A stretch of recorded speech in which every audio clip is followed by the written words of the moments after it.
از این ریاض الله مهربان دعا میکنم که تا زمانی که اگر برای من وقت جدا کردی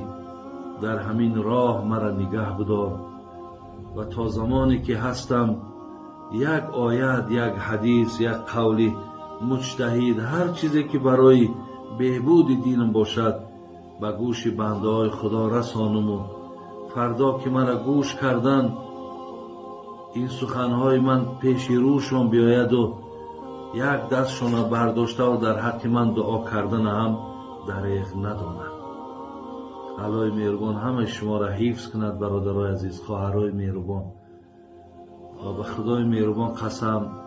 همه شما را من به خاطر خدا دوست می‌دارم و همیشه ببینید که ما هر جا بشینیم منت نه، پیش روی ما اول شما هستین، ما در حق شما همیشه دعاگو هستیم.